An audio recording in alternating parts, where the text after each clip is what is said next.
Hello and welcome to our webinar with the GMAT Club. My name is Chelsea Hann. I'm one of the assistant directors on the admissions team at Johnson, and in my role here, I work alongside a number of my colleagues to build and recruit and build the 1-year and 2-year residential MBA programs in Ithaca, New York. I am lucky enough to be joined today by my colleague, David Capaldi, who is the director of the Career Management Center at Johnson, and I'll give him the opportunity to introduce himself. Hi, everyone. David Capaldi. As Chelsea said, Director of Career Services. I'm also the advisor to students that plan to pursue investment banking. I've been at Johnson for 4 years. I'm an alum of the school, and prior to coming back, spent 20 years on Wall Street. Thank you, David. So David and I will spend the next few minutes talking to you about the residential 1-year and 2-year MBA programs in Ithaca, a little bit about placement outcomes and career development support as well. And then at the end, I'll touch a little bit on the admissions process and give you all some good next steps. So some of the things that David and I plan to talk to you about today include the 1-year and the 2-year residential programs here in Ithaca. I'll briefly go over the class profiles for both programs. I'll talk to you about the exciting opportunities for our students to take courses at Roosevelt Island, which is our campus in New York City. David will go through the career development and outcomes for our students. And then at the end, I'll give you some information about the admissions process and some nice next steps. So the focus of today's session will really be on the 2-year and the 1-year full-time residential programs here in Ithaca. The 2-year program is best suited for career changers, anyone looking to switch industry, function, or both. It does have the internship. The 1-year program, however, really isn't. It's May to May, and it does not have the internship. The core actually takes place over the summer. So the session today won't include anything about our dual degrees, but we do have a number of dual degree programs here that we offer that can be done in conjunction with the 1-year or the 2-year program. So if a dual degree is something that could potentially be of interest to you, I strongly encourage you to take a look at those on our website. We are located in Ithaca, New York, which is the Finger Lakes region in upstate New York. Beautiful, beautiful college town, great place to study. And if it is of any concern, we do have an airport. Here's a quick snapshot of our class profiles for both programs. The 1-year program enrolled 69 students. The 2-year program is a little bit larger with 280 as the class size. The average age for both programs is actually pretty similar. It's 28 in the 2-year program and 29 in the 1-year program. And same thing with years of full-time work experience. 5 years is the average in the 2-year and about 5.5 years in the 1-year program. I do want to note that we don't have a minimum work experience requirement. However, you can see there that the average is about 5 or 5.5 years. Of course, you can see those academic statistics there. These are also on our website. Average GMATs, the middle 80% ranges, the GPAs, and then of course, percentages of women, US minorities, URMs, and then the domestic and international split. Also 40 countries represented in the 2-year MBA program and 15 in the 1-year. The immersions are something that I think really differentiates us here at Johnson. So they take place in the spring of your first year. So the fall of your first year will actually be your core, not uncommon for most business schools. And then the immersion comes just after that in the spring. It's an intense hands-on experience and allows you to do a deep dive into your intended industry with the goal of really teeing you up for success in your internship. It does a number of things really, but for the most part gives you hands-on experience, and you're coached by business practitioners and industry leaders. You also have the opportunity to network with companies and really gain exposure to the types of jobs that are available in your respective fields. You also can, of course, connect with the students in the program that are also recruiting for the same industry and build a really nice support system as you go through that recruiting process for your internship. And here's a grid there with the immersions that we have: strategic marketing, corporate finance, strategic operations, sustainable global enterprise, digital technology, investment research and asset management, investment banking. And then we do customize if that's of interest to you. Typically, students that customize their own immersions are students interested in healthcare, real estate, hospitality, maybe entrepreneurship. And we do get asked often if there is an immersion in consulting, and you won't see one for consulting, but there's that management cases block there that can be added to a number of the different immersions that kind of add a nice consulting focus to them. And Roosevelt Island, there's a quick picture of our campus in New York City. In Roosevelt Island in New York, the Roosevelt Island campus, for the most part, is actually the home of our Cornell Tech campus, our Cornell Tech MBA program, but it's also the location for the residential MBA students in Ithaca to take New York City electives and intensives. I'll touch on those a little bit as well, and then I'll go into a deeper dive of what the campus actually has there. So the New York City electives, they're weekend electives, and they're offered during the fall semester. Courses are offered Friday and Saturday. You can take 2 in a single weekend. Some of the electives there that you'll see: design thinking, digital leadership, cryptocurrencies.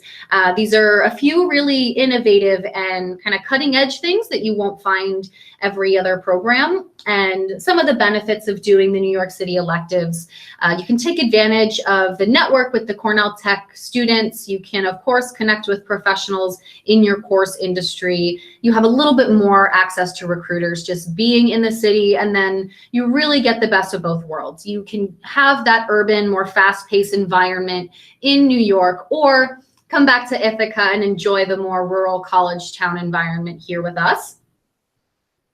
So those are the electives, but then I also mentioned intensives, and these are 7 weeks, and we offer 2. The first is the FinTech intensive, and this really, the goal is teaching students how to speak the FinTech language. You get access to FinTech industry practitioners. You're exposed to startup ideas, ventures, technology applications in financial services. And this takes place, like I said, it's 7 weeks, and it's the spring of your second year. Some of the courses that you would take: blockchains and cryptocurrencies, business models, there's a FinTech practicum, and then at the end, there's a FinTech group field project. And the digital marketing intensive looks pretty similar. It immerses students in the intersection of brand strategy, creativity, and big data analytics. Also takes place in the second spring, and it's, again, 7 weeks. Some of the courses are digital marketing, platform strategy, creation, measurement, digital marketing analytics, digital marketing group field project there at the end too. And at the end of these intensives, you have the opportunity to either stay in New York City and enroll in a half semester elective, or come back to Ithaca and join us for a half semester elective there as well. Here's another really nice picture of the campus on Roosevelt Island. In the picture, you'll see some facilities where you'll be taking classes, but then most importantly, I do want to note that we do offer housing on Roosevelt Island. So if this is something that's high on your priority list, but you don't necessarily have an apartment or any housing options in or around New York City, not something you necessarily have to worry about, because we do offer the opportunity to stay right on Roosevelt Island. And David will now take it from here and talk to you about career management. Great, thanks, Chelsea. So I would think career outcomes and career services are something that most business school applicants are very focused on as you think about taking 1 or 2 years off. So we'll walk through some of that. We'll talk a little bit about who we are in the Career Management Center, some of the prep that we provide our students to get them ready for recruiting, what the timeline is and what the process is like for recruiting at Johnson, and then some of the outcomes, which is probably what most of you are really focused on. So this is our team of advisors in career management here at Johnson. You'll notice that we are all focused on different industries, so we're not just generalist. I think what's even more important and something that distinguishes our team is that we've all had industry experience within the industries that we do advising. So whether it's consulting, where Jacob spent some time at McKinsey, I was at JP Morgan and RBC, Liz, who is our tech advisor, spent some time at Google. So we've all had the hands-on industry experience, and I think that really helps us give advice to students looking to enter those fields. So what do we actually do? This is something that people are often trying to scratch their heads and figure out what do the six of us do with our day. So we have a lot of one-on-one student meetings. So over the course of the last 12 months, we had over 3,000 one-on-one meetings with students.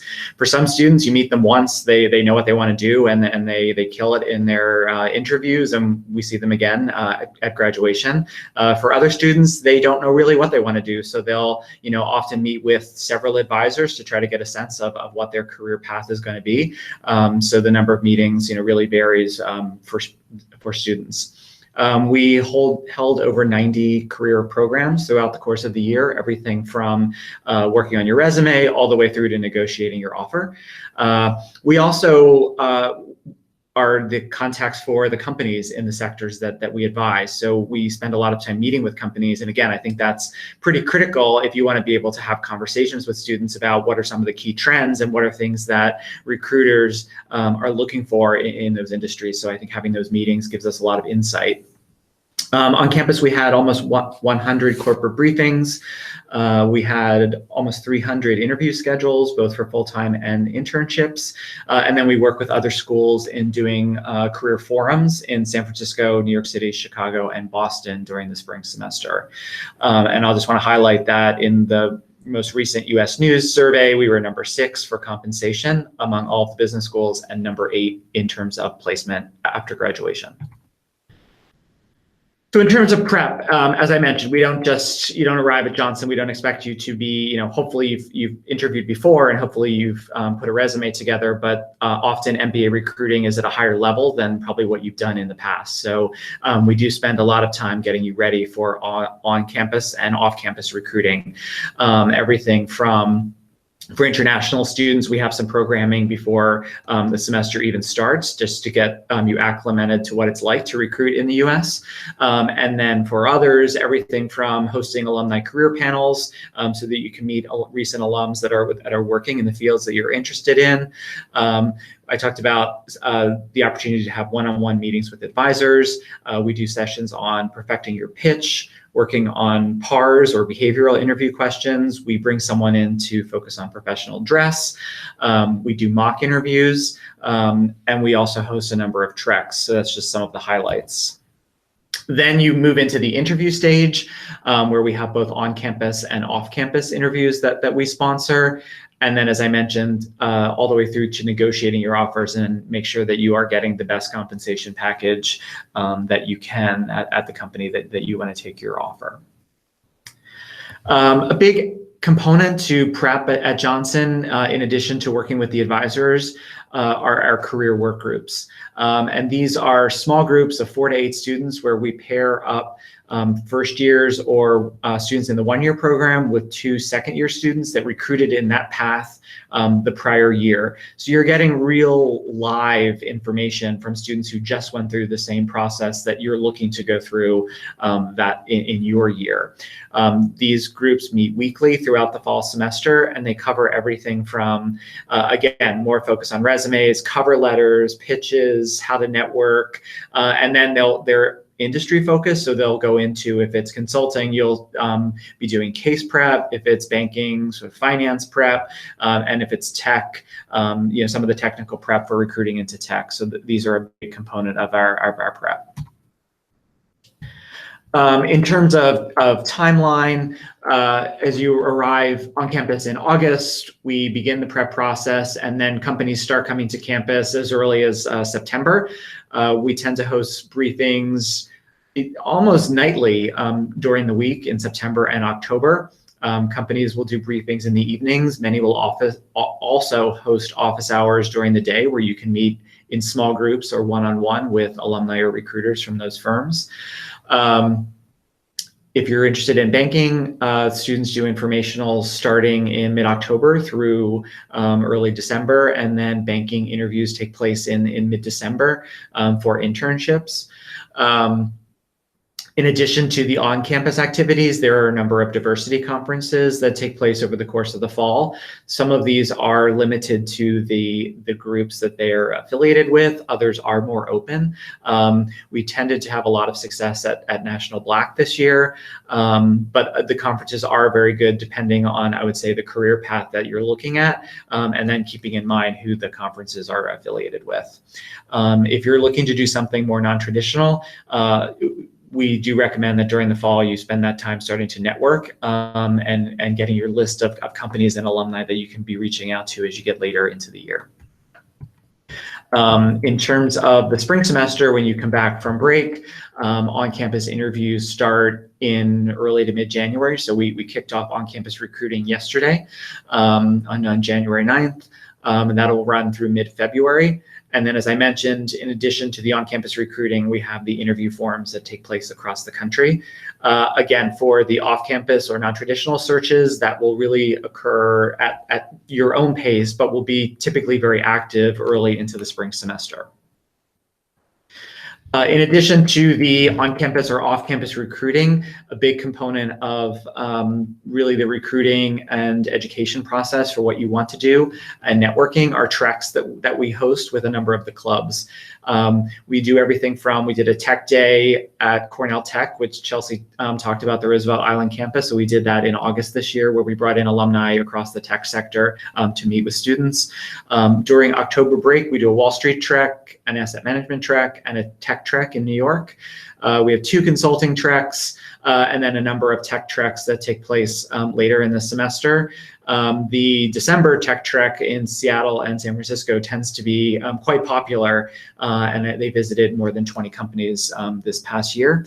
And then we wrap up with the Johnson Women in Tech Conference that takes place in New York in early March. And so these are great ways to really be networking with alumni. And often they take place in the company offices themselves. So it's a great way to really get in and see what the companies are like.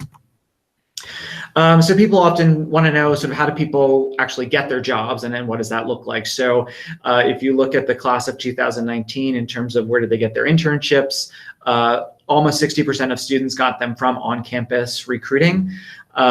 Additionally, about another 20% came from either conferences that we sponsor, job postings through the Career Management Center, or contacts that either we or faculty members gave to students. And then about 20% come from students' personal networks.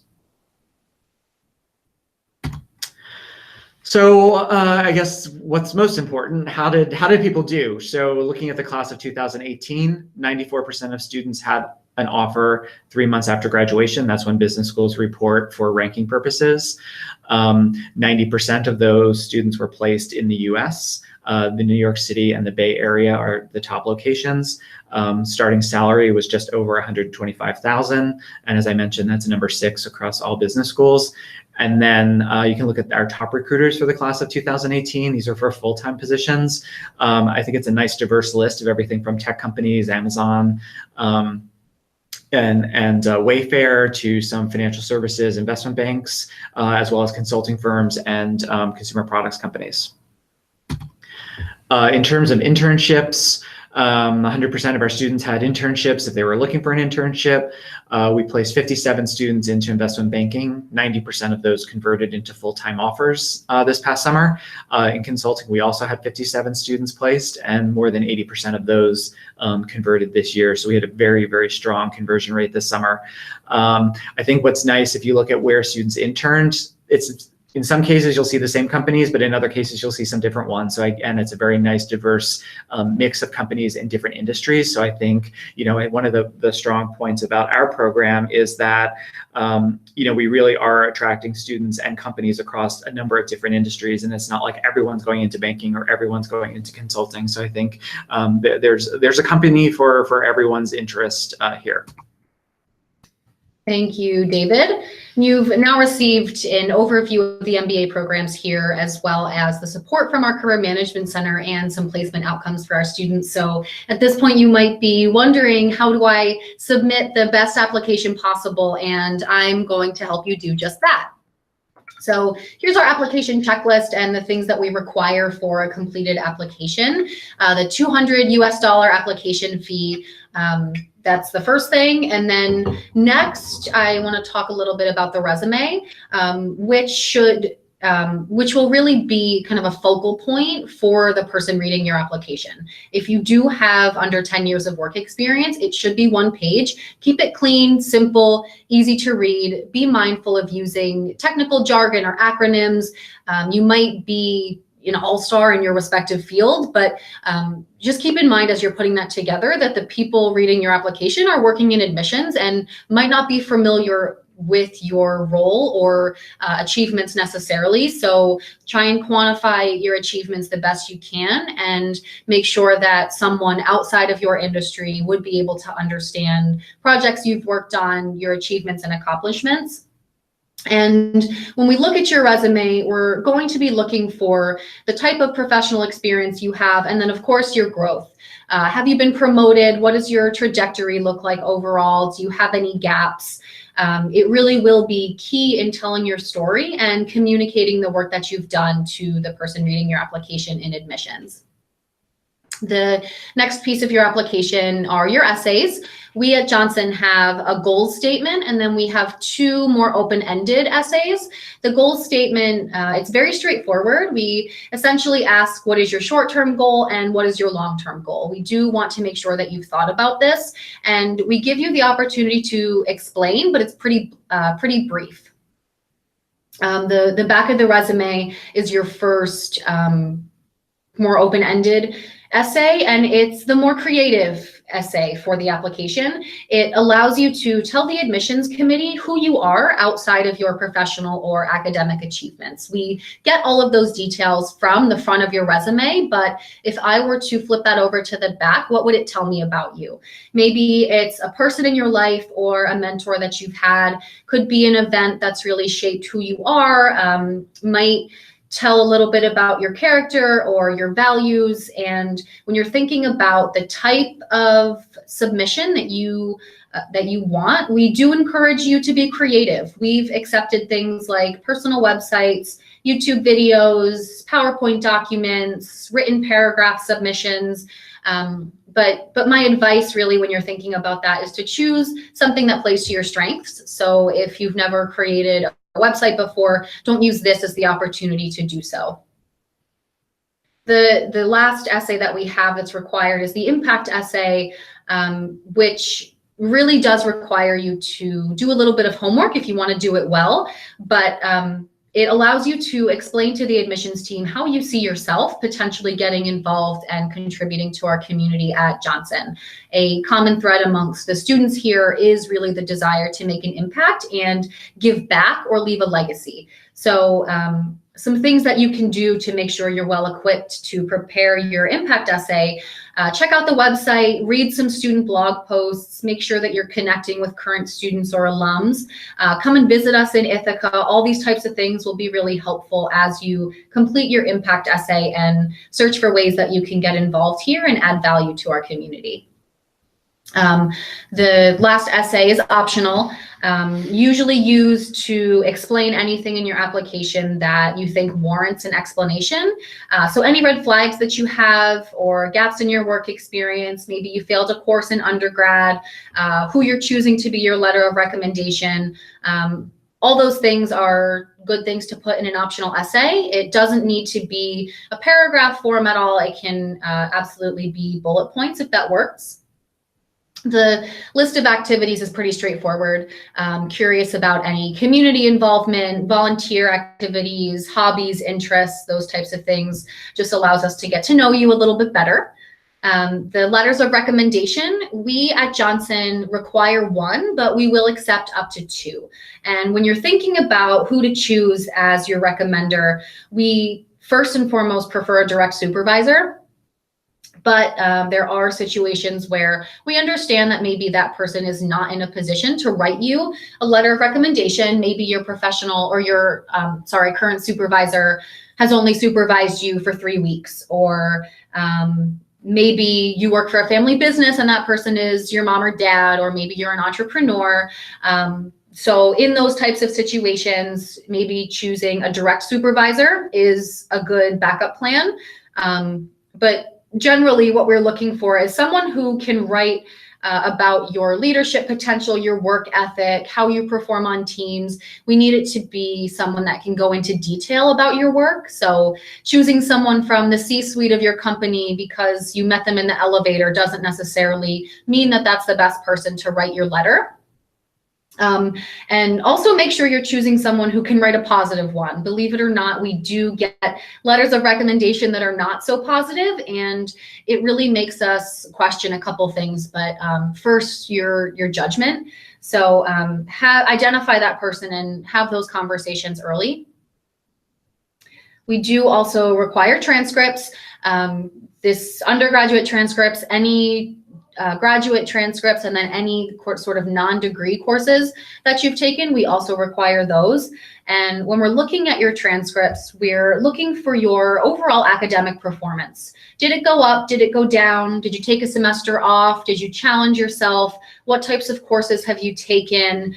If you didn't take many quant courses, you may want to think about enrolling in one.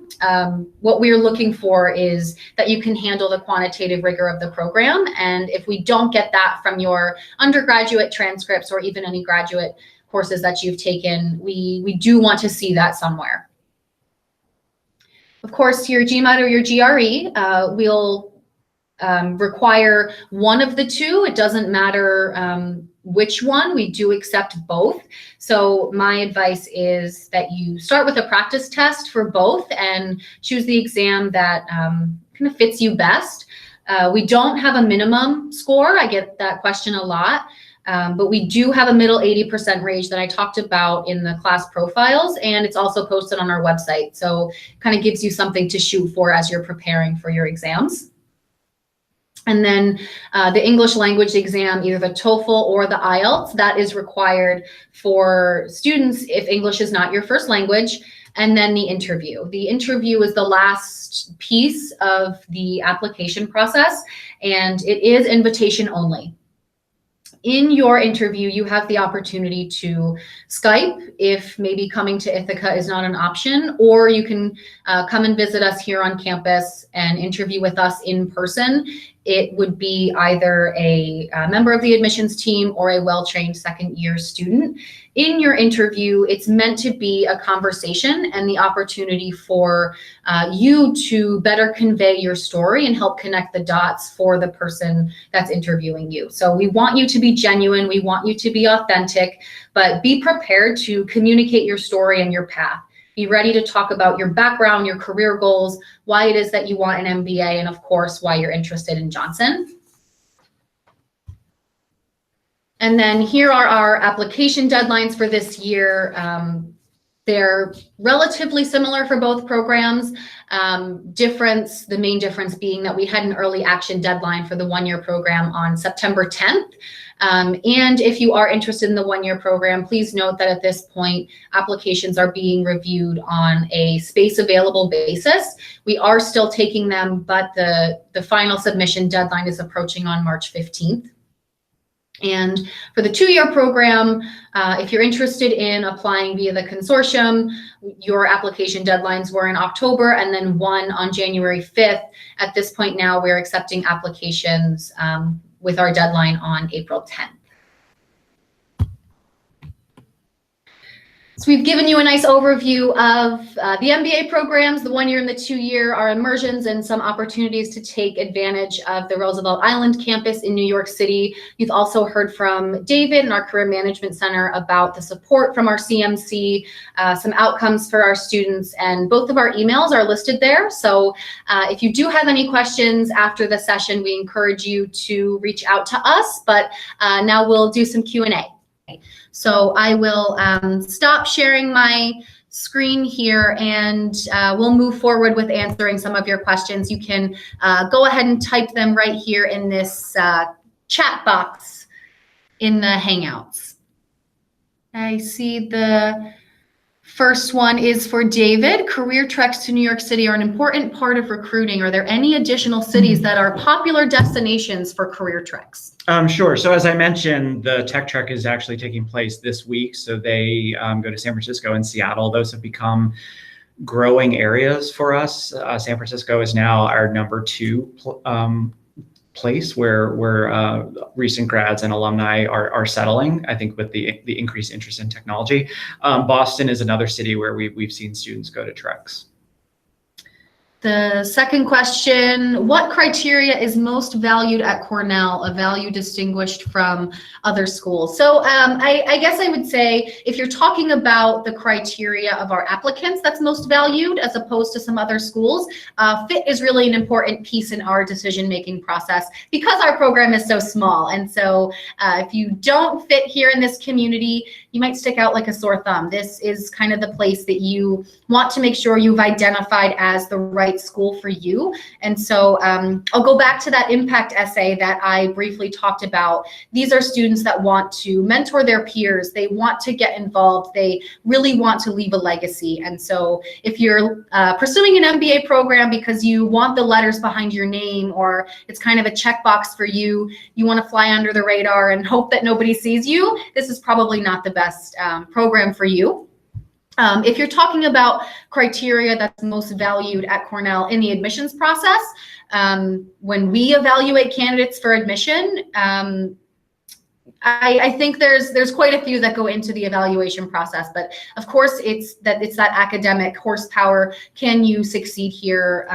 It's of course what kind of work experience will you add, and generally what value will you bring to the class and to the program here at Johnson? The next question deals with our location and recruiting in tech. So I would say that we've seen increased placement in technology.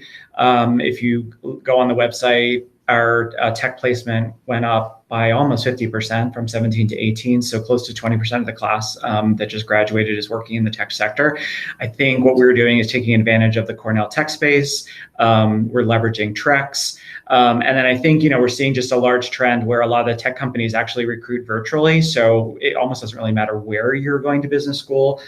Firms like Google, Facebook, and Amazon are now doing the vast majority of their recruiting virtually. And then lastly, I would just say we encourage students to take advantage of some of the various career fairs or like a diversity forum, because a lot of the tech companies are very active in those events. And how does Cornell expect prospective students to contribute? I assume that this is in regards to the impact essay that I talked about, because we do want you to do some homework and do some research on the ways in which you can potentially get involved and contribute here. So we're not asking you as a prospective student to start making an impact in the community. We know that that's really not something that's possible, but what we are looking for is that you've done your homework and you can identify maybe clubs and organizations that are of interest to you. Maybe it's starting a new club. Maybe it's getting involved with the greater Cornell or Ithaca or upstate New York region and volunteering or working with some local nonprofits.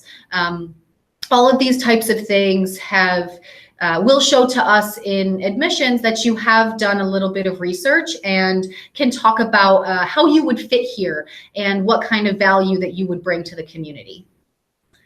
The next one for me is, how do companies look at the 1 year in comparison to the 2-year program? So I think, the biggest difference that Chelsea highlighted earlier is that if you're a career switcher, the 1 year program is really not the right program for you. So I think in the 1 year program, companies are looking at what your prior experience was before coming to Johnson, and how does that then tie to what you want to do, because of you don't have the ability to do that internship to sort of make the transition and get some experience in a new field. So I think it's really, trying to align what you're aligning your story, your past experience, why you're at Johnson, into what you want to do going forward. Which one are we at to?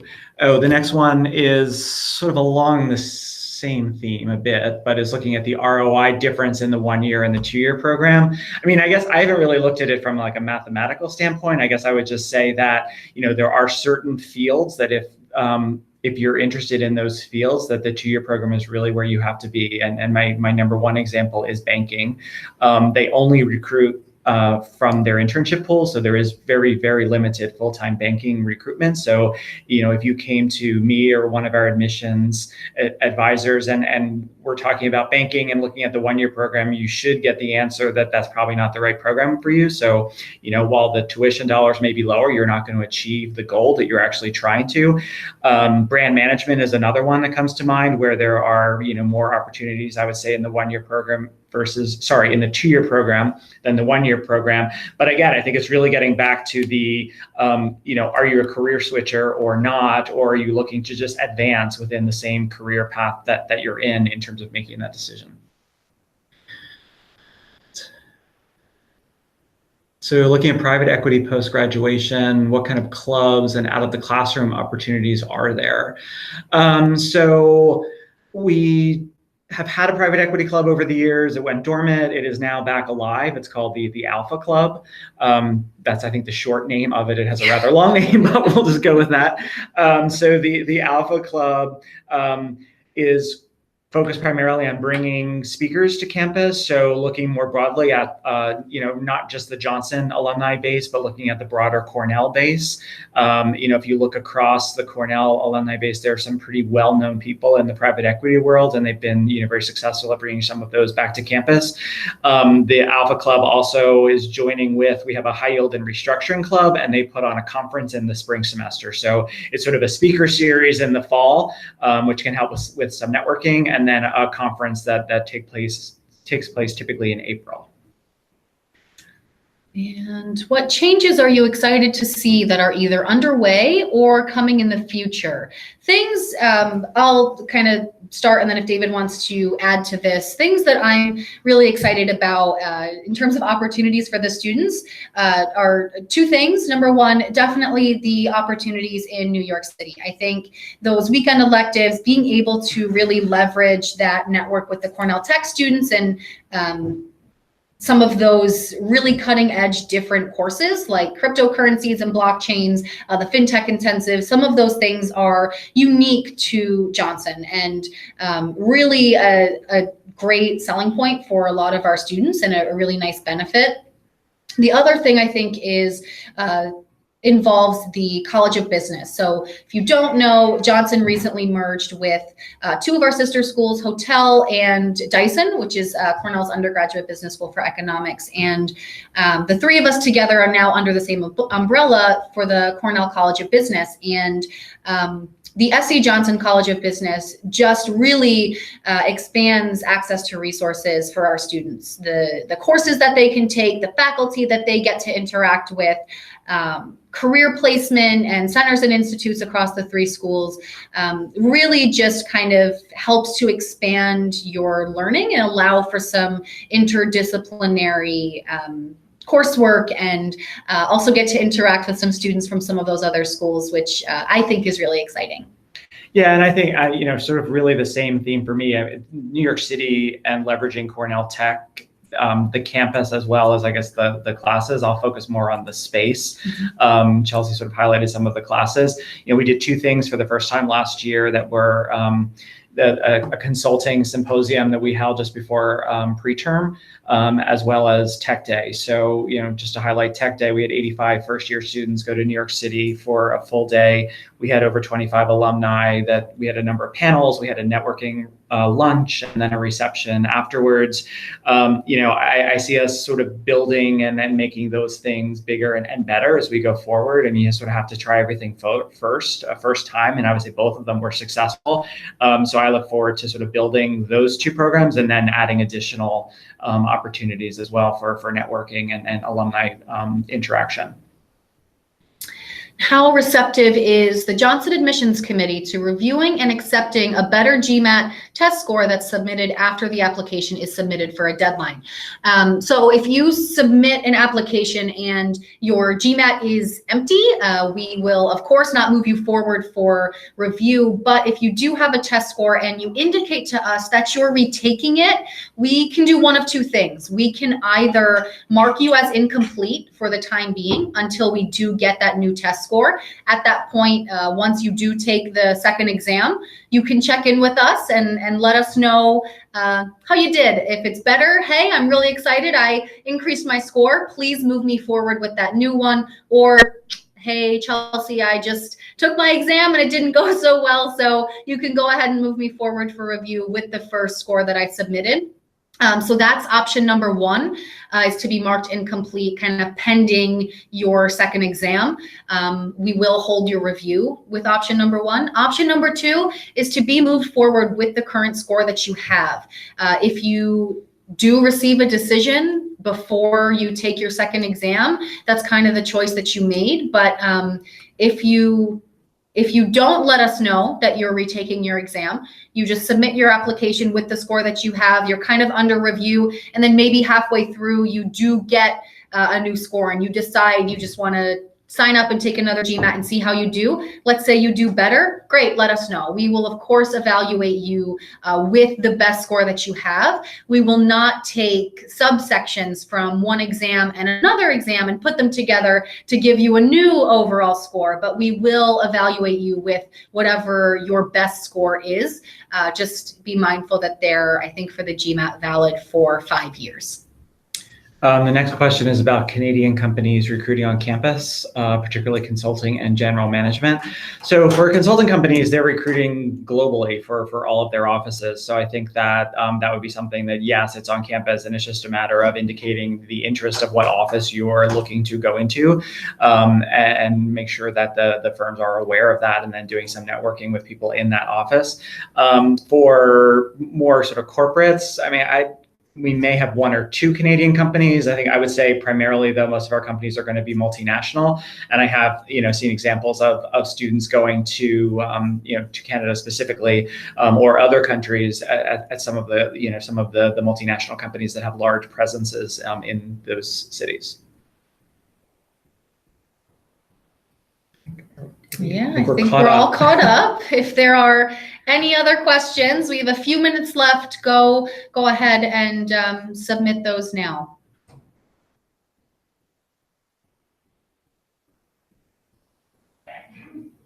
When is the latest an applicant gets the decision after an interview? So check out that's a great question, our important dates page on our application, on our website actually has a column there for final decision notifications. That date is just that final decision notification. So the invitations to interview are released on a rolling basis. You do have a timeline by which you need to schedule your interview. As long as you abide by that, you will receive your final decision by that decision notification date that's posted on our website. But that doesn't mean that all decisions will be released on that date. We do also have offers of admission that are also released on a rolling basis, but check out that column there on our important dates page, the final notification date column. I think that's everything. Looks like that's the final question, but hopefully this was really helpful and you all have a really good sense of the recruiting process and the support from our Career Management Center here at Johnson, and what the program looks like and how best to submit a really competitive and strong application, hopefully by that January deadline. But if there are any additional questions or you need to connect with me at all going forward, don't hesitate to reach out. My email address was just put on it was on the last slide there, but it's ch785@cornell.edu, and I hope to connect with you again going forward. Thanks, everyone.